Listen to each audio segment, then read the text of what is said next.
exaspéré, fait claquer la langue. Elle me critique. Vous essayez encore de faire de l'esprit. Est-ce que vous allez parler des filles, oui ou non? Après les élections générales, le gouvernement central continue à lanterner à propos de l'avenir de Bombay. Il devait y avoir une partition. Il ne devait plus y avoir de partition. Puis la partition revenait sur le tapis. Quant à la ville elle-même, elle devait être la capitale du Maharashtra, ou à la fois du Maharashtra et du Gujrat, ou un État indépendant à elle toute seule. Tandis que le gouvernement essayait de savoir quoi faire, les habitants de la ville décidèrent de l'encourager à se dépêcher. Les émeutes se multiplièrent, et on pouvait toujours entendre le vieux chant de guerre des Maharaths. Comment vas-tu? Je vais bien. Je vais prendre un bâton et te rosser jusqu'en enfer. C'est le vent au-dessus des échevelures. Et pour empirer les choses, le temps se mit de la partie. Il y eut une sécheresse terrible. Les routes se fondaient. Dans les villages, les paysans furent obligés d'abattre leurs vaches. Et le jour de Noël, qu'un garçon qui allait dans une école missionnaire et qui avait une aïa catholique ne pouvait ignorer, il y eut une série de violentes explosions au réservoir de Walkeshwar, et les principales canalisations d'eau qui assuraient la vie de la ville firent jaillir des fontaines comme des baleines géantes en acier. Les journaux ne parlaient que de saboteurs. Les spéculations sur l'identité des criminels et leurs attaches politiques disputaient la place au compte-rendu sur les meurtres de prostituées. Je fus particulièrement intéressé d'apprendre que le meurtrier avait une curieuse signature. Les belles de nuit étaient toutes étranglées. Elles avaient des contusions autour du cou, des contusions trop importantes pour être des marques de pouce et compatibles avec des marques que laisserait une paire de genoux géants et surnaturels. Mais je m'écarte de mon sujet. Qu'est-ce que tout cela, demande le sourcil froncé de Padma, a à faire avec la chute d'Evelyn Lilith Burns? Immédiatement, je m'empresse de donner les réponses.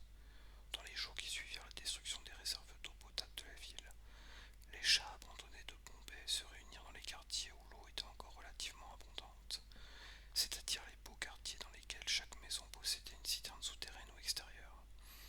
Et, en conséquence, la colline haute de 2 étages du domaine de Medwold fut envahie par une armée de félins assoiffés. Des chats grouillaient sur la piste de cirque, grimpaient dans les bougainvillées et bondissaient dans les salons. Des chats renversaient des vases de fleurs pour en boire l'eau croupie. Des chats bivouaquaient dans les salles de bain. Ils lapaient bruyamment l'eau des cabinets. Des chats s'étalaient dans les cuisines des palais de William Medwold. Les efforts des domestiques du domaine pour repousser la grande invasion des chats furent vains. Les dames du domaine en furent réduites à des exclamations d'horreur. Il y avait partout des tortillons secs et durs, des excréments des chats. Les jardins furent ravagés sous la force du nombre, et la nuit, il devint impossible de dormir tandis que l'armée des matous se faisait la voix et chantait sa soif à la lune. La baronne Simki van der Heyden refusait de lutter contre les chats. Elle montrait déjà des signes de maladie qui l'emporteraient bientôt. Nussi Ibrahim téléphona à Amina pour lui annoncer: Amina, c'est la fin du monde. Elle se trompait. Parce que le 3e jour de la grande invasion, Evelyn Lilith Burns rendit visite à chaque maison du domaine, son pistolet décis dans une main, et offrit en échange d'argent de mettre fin au fléau des minous dans les plus brefs délais.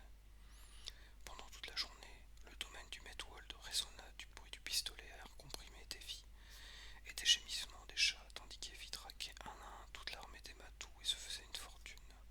Mais, comme l'histoire en fait souvent la démonstration, le moment du grand triomphe contient également les semences de la chute finale. Et cela se vérifia car la persécution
singe de cuivre se releva en titubant et secoua sa